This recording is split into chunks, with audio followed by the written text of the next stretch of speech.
మన జీవితంలో డబ్బు రావచ్చు, స్థాయి పెరగొచ్చు, మనం కోరుకున్నవన్నీ కొనుక్కునే పరిస్థితి రావచ్చు. కానీ ఒక్క విషయం మాత్రం ఎప్పుడు మర్చిపోవద్దు.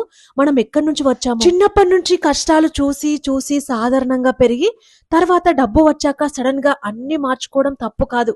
మన కష్టం ఫలించి మంచి జీవితాన్ని పొందడం చాలా గొప్ప విషయం. కానీ మన దగ్గర ఉన్నదాన్ని చూపించుకోవాలనే ఆతృత, మనకన్నా తక్కువగా ఉన్న వాళ్ళ ముందు బిల్డప్ ఇవ్వడం మాత్రం అవసరం లేదు. ఎందుకంటే కొంతమంది చిన్నప్పటి నుంచే సౌకర్యాల్లో పెరిగినా ఇప్పటికీ చాలా సింపుల్ గా ఉంటారు.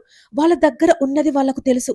దాన్ని నిరూపించుకోవాల్సిన అవసరం వాళ్ళకు ఉండదు. నిజమైన స్థాయి మనం వేసుకునే బంగారంలోనో, తిరిగే కార్లలోనో, కట్టుకునే పట్టు పితాంబరాలలోనో కనిపించదు, మన ప్రవర్తనలో కనిపిస్తుంది. అందుకే డబ్బు ఎంత వచ్చినా, స్థాయి ఎంత పెరిగినా మన మూలాలను, మన సింప్లిసిటీని మాత్రం మర్చిపోవద్దు. ఇక వీడియోలోకి వచ్చేస్తే ఈ రోజు కాకరకాయ ఫ్రై చేసా. రోజు నోటికి రుచినే తింటాం, అప్పుడప్పుడు ఇలా ఆరోగ్యానికి మంచి చేసేవి తినాలి. వీలైతే వారానికి 2 సార్లు కాకరకాయ తినాలి, ఆరోగ్యానికి చాలా మంచి. వామ్మో తినలేమురా బాబు అనిపిస్తే అప్పుడప్పుడైనా చేసుకొని తినండి అబ్బా.